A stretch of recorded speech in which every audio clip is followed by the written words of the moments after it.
অভিসারে আসছে রাত্রি 10টায়, প্রতিবারে কবিতায়, রবিবার গল্পে। ভিড়। বিভূতিভূষণ বন্দ্যোপাধ্যায়। স্টেশনে আসতে দেরি হয়ে গিয়েছে। টিকিট ঘরের দিকে চেয়ে হৃদস্পন্দন বন্ধ হবার উপক্রম হলো। 3বার কুণ্ডলি খেয়ে এক বিরাট কিউ। টিকিটের জানালা থেকে এনকোয়ারি অফিস পর্যন্ত দাঁড়িয়ে।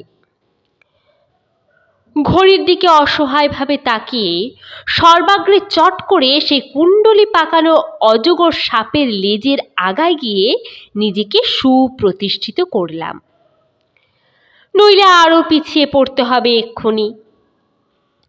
3 মিনিটের মধ্যে লেজটা আরো 6 হাত বেড়ে গেল। বহু লোক ব্যাপার দেখে টিকিটের জানালার কাছাকাছি যেসব লোক দাঁড়িয়ে রয়েছে ঘর্মাক্ত কলেবরে, তাদের কাছে টাকা নিয়ে গিয়ে খোসামত করছে। মশাই, আপনি তো টিকিট করছেনই, এই উলুবেড়ের দুখানা। অমনি ওই সঙ্গে, আমার মশাই একখানা অমনি কোলাঘাটের। যাকে অনুনয় করা হচ্ছে সে বলছে, ওসব হবে না, নিজের নিয়েই ব্যস্ত। না না, কেন আপনি বকছেন মশাই, যান, তার চেয়ে কিউতে দাঁড়ানো ভালো। লোককে খোসামত করা ধাতে সয় না। কিন্তু এদিকে ঘড়িতে 11টা বাজে। 11টা 20-তে নাগপুর প্যাসেঞ্জার ছাড়বে, 20 মিনিটের মধ্যে। সম্মুখে এই বিরাট কিউ, বিশ্বাস তো হয় না। আরো 10 মিনিট কেটে গেল। কিউ যেমন তেমনই, বিশেষ কোনো উল্লেখযোগ্য পরিবর্তন অন্তত চর্মচক্ষে তো দৃষ্টিগোচর হয় না। একখানা টিকিট দিতে 6 মাস লাগছে। এই রেটে আমার পালা আসতে বেলা 2:30 বাজবে। 11টা 20-তে এর শিখিও ফুরবে না। সঙ্গে লটবহর মেয়ে ছেলে, নইলে না হয় ফিরেই যেতাম। সারাদিনে আর ট্রেনও নেই। এই সব ভাবছি, এমন সময় হঠাৎ হুড়মুড় করে গেল কিউ ভেঙে। দেখি জনতা ঊর্ধ্বশ্বাসে পাশের জানালার দিকে ছুটছে। কি ব্যাপার কেউ বলে না। চেয়ে দেখি এ জানালা বন্ধ হয়ে গিয়েছে। ছুটলাম পাশের জানালার দিকে। সেখানে তখন ঠেসাঠেসি, ধাক্কাধাক্কি ও হাতাহাতি চলেছে। পূর্বতন কিউয়ের লেজের দিকে যারা দাঁড়িয়ে ছিল তারাই এখন নতুন কিউয়ের পুরো ভাগে আসবার প্রয়াসী। একজন বলছে, তোমার জায়গা এখানে ছিল, খবরদার খবরদার, মুখ সামালকে বাত বলো। এই বেটা, দেখবি।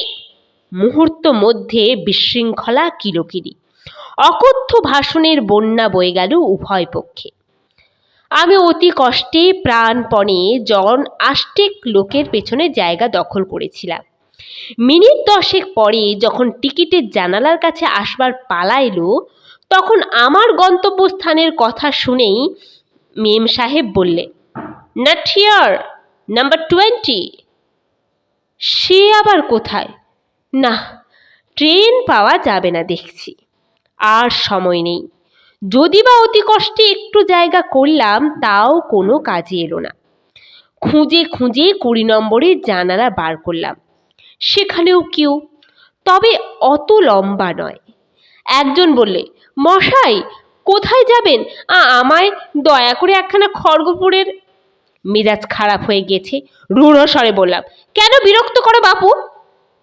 মেম সাহেবকে নোট বার করে দিতেই ছুঁড়ে ফেলে দিলে, নো চেঞ্জ, ভাগো। তটস্থ ও কাঁচুমাচু হয়ে বলি, ইয়াস ম্যাডাম, সরি ম্যাডাম, শিওর মাই চেঞ্জ ম্যাডাম। পকেট হাতড়ে 10 আনা পয়সা বার করবার পথ খুঁজে পাই না। কনুয়ের কাছে একটি সানুনয় অনুরোধ, আমায় বাবু একখানা মেচেদার টিকিট যদি করে দেন, ছোট ছেলে সঙ্গে রয়েছে, ভিড়ে ঢুকতে পারছি না, দুবার গেনু।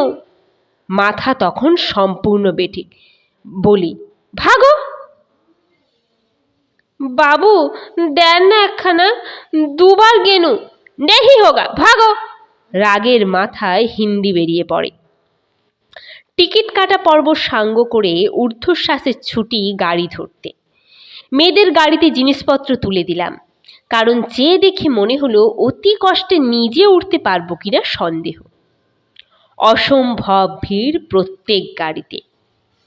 তার উপর মানুষ কেমন যেন হৃদয়হীন, রূঢ়, পশুবৎ হয়ে উঠেছে। এরা নিজের নিজের জিনিস, নিজের নিজের বসবার জায়গা সামলাতে ভীষণ ব্যস্ত ও অত্যধিক সতর্ক। এই রেলেই কতবার ভ্রমণ করেছি, মানুষের মধ্যে কত সহানুভূতি, কত মমত্ব দেখেছি। এখন এই বিপদের চাপে মানুষ রূঢ়, কঠোর হয়ে উঠেছে। একবার মনে আছে, সম্পূর্ণ অপরিচিত এক ভদ্র মহিলা আমাকে তাঁদের খাবার ঝুড়ি থেকে খাবার বের করে ডিশে সাজিয়ে তার স্বামীর হাত দিয়ে আমার কাছে পাঠিয়েছিলেন।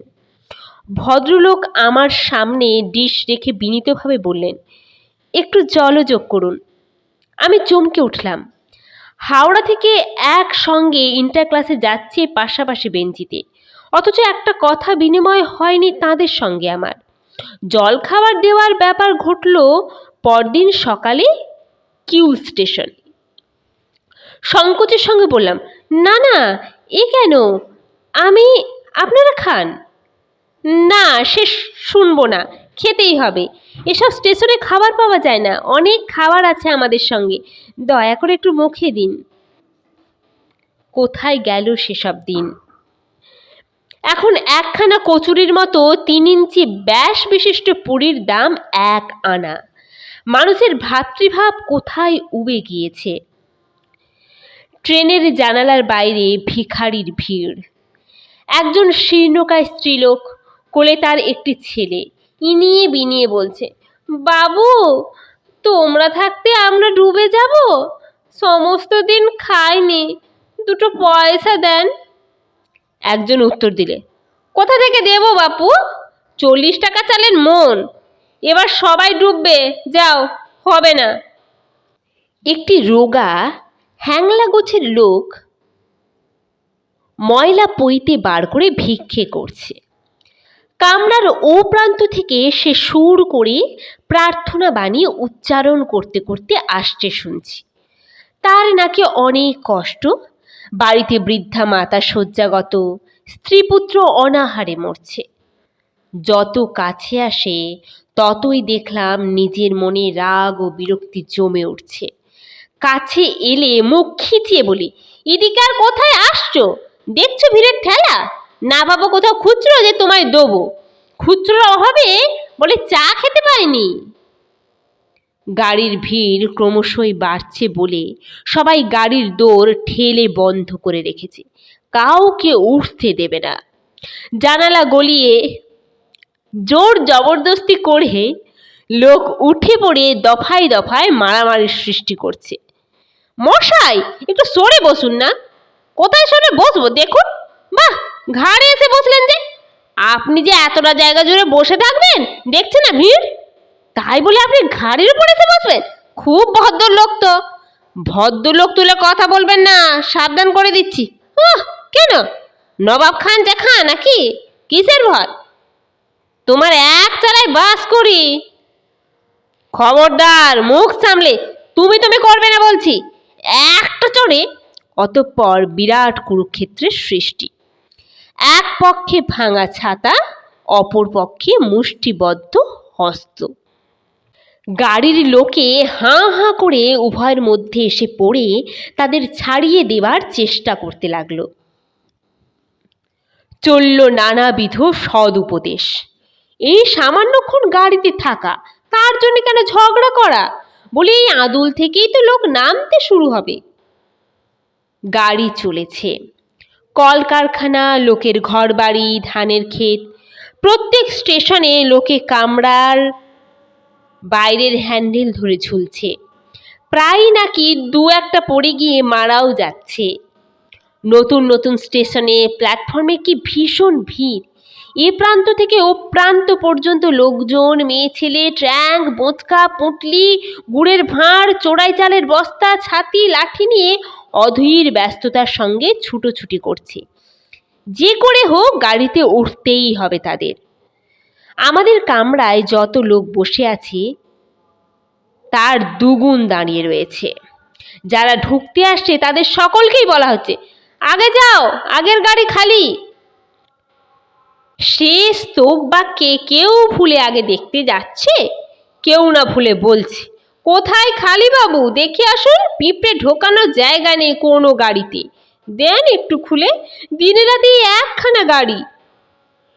এক দাড়িওয়ালা শেখ আমাদের দ্বারপাল, সে হুঙ্কার দিয়ে বলছে, আগাড়িওয়ালা ডাব্বা মে চালা যাও। ইতিমধ্যে ওপরের তাক থেকে এক লুঙ্গি পরা গোঁফ ছাঁটা মুসলমান পা দুলিয়ে নিচের বেঞ্চিতে নামবার চেষ্টা করলে দু একবার। ভিড়ের জন্যে কৃতকার্য হলো না। শেষ পর্যন্ত একজনের প্রায় ঘাড়ে পা দিয়েই নামল। লম্বা রোগা মতো লোকটা, মুখখানাতে যেন বদমাইশি মাখানো। ওকে দেখে আজকের এই সমস্ত কলহ, কোলাহল নির্মমতার প্রতীক বলে যেন মনে হলো। বিড়ির ধোঁয়ায় চারিদিক অন্ধকার করে দিয়ে দিব্যি সে চেপে বসলো সামনের বেঞ্চিতে। কামরার মধ্যে অন্য কোনো কথাই নেই, কেবল, মশাই, আপনাদের এদিকে চাল কি দর? 40 টাকা। আপনাদের? আমাদের 32.5 দেখে এসেছি। সে কোন জায়গা? ওই দক্ষিণে, ডায়মন্ড হারবার। মানুষ এবার না খেয়ে মরে যাবে মশাই। ডায়মন্ড হারবারবাসী লোকটি বললে, মরে যাবে কি মশাই, মরে যাচ্ছে। আমাদের ওদিকে একদিন কতগুলো গরিব লোকের মেয়ে ছেলে এসে বললে, তোমাদের বনের কচু সব তুলে নিয়ে যাব, আর কচি জামরুল পাতা। কে একজন জিজ্ঞেস করলে, জামরুল পাতা আবার খায় নাকি? খায় না, গিয়ে দেখুন, আমাদের দেশে জামরুল গাছের আর পাতা নেই, সব সাবার করেছে। আর একজন বললে, এই তো আজ দুটো ভিখিরি শিয়ালদার কাছে ফুটপাতে মরে পড়েছিল সকালবেলা। আজ নতুন দেখলেন আপনি? ও দুটো 5টা রোজ মরছে। কাল বৈঠকখানায় বাজারে কন্ট্রোলের চালের কিউতে এক বুড়ি ধুঁকতে ধুঁকতে মারা গেল আমাদের দোকানের সামনে। কিসের দোকান আপনাদের? কাপড় কাচার সাবান। আমি এই স্টেশনে নামবো, পুটুলিরা ছেড়ে দেন। ছিঁড়ে তাই 2 টাকা শের। মনে পড়ল আমাদের দেশের হাটে সদগোপ মেয়েরা ছিঁড়ে বিক্রি করত। 2 আনা শের চিরকাল দেখে এসেছি। 4 আনা শেরের মুরগি খুব ভালো মুরগি ছিল। আর সেসব দিন ফিরবে কখনো? কি একটা স্টেশনে এসে গাড়ি দাঁড়ালো। শিখ দাঁড়িয়ে উঠল। দরজা ঠেলে বন্ধ করে যাত্রীদের রুখতে হবে। আবার এক দফা হই হই চিৎকার, গালাগালি, অনুনয় বিনয় ও হুঙ্কারের পালা শুরু হলো। একটা কচি ছেলের চিৎকার প্ল্যাটফর্মের বাইরে। একজন লোক জানালা দিয়ে গলে আসবার প্রাণপণ চেষ্টা করাতে গাড়ির লোকে তাকে ধাক্কা মেরে নামিয়ে দিয়ে জানালা বন্ধ করে দিলে। মনে হলো, বেশ হয়েছে, ওঠ জানালা দিয়ে। মন নিষ্ঠুর নির্মম হয়ে উঠেছে বিপদের মুখে পড়ে। অন্য কারো সুবিধা অসুবিধা সে এখনো বুঝতে রাজি নয়। একটা স্টেশনে দেখা গেল চারিদিকে থই থই করছে জল। বললাম, এটা কি বন্যে নাকি? একজন বললে, কাঁসাই নদীর বন্যে কত ধান যে ডুবে গিয়েছে, 2খানা গাঁ একেবারে ভাসিয়ে নিয়ে গেছে মশাই।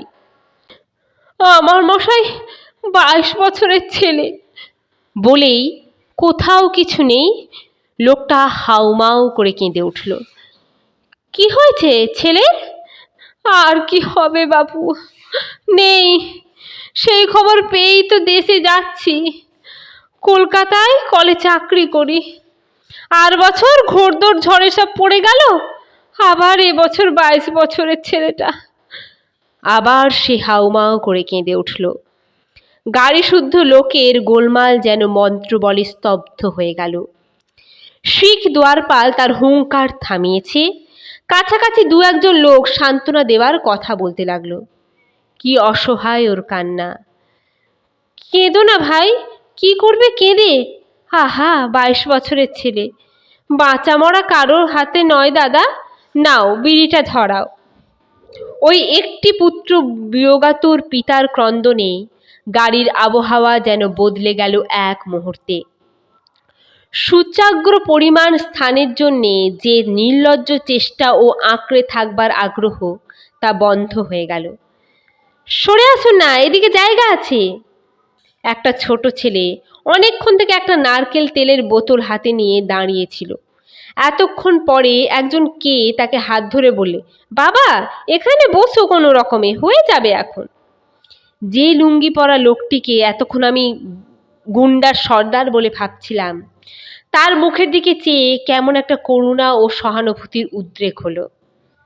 হতভাগ্য পিতা, হয়তো ওর বৃদ্ধ বয়সের সম্বল হয়ে দাঁড়াতো এই পুত্রটি, হয়তো ওর একমাত্র পুত্র। গাড়ির আবহাওয়া ওর কান্নার সুরে কি আশ্চর্যভাবেই বদলে গিয়েছে। এই নির্মমতা, নিষ্ঠুরতা, উগ্র স্বার্থবোধ, যা হাওড়া থেকে উঠে পর্যন্ত সমানে দেখে আসছি, যাতে শুধু মানুষের পশুত্বের ছবিটাই স্পষ্ট হয়ে ফুটে উঠেছিল চোখের সামনে। ওই লুঙ্গি পরা লোকটির চোখের জলে সব যেন ধুয়ে মুছে পরিষ্কার হয়ে গেল।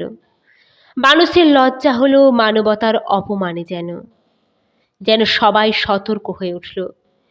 এইবার যে স্টেশনে গাড়ি এসে দাঁড়ালো, সেখানে লোকটি নেমে যাবে। গাড়ির এক কোণে একটি দাঁড়িওয়ালা বৃদ্ধ বসেছিল। সে আবেগ ভরে বললে, এখানে নামবে? আচ্ছা বাবা, ভগবান তোমার মনে শান্তি দিন। আমি বুড়ো বামুন, আশীর্বাদ করছি, ভালো হবে তোমার, ভালো হবে।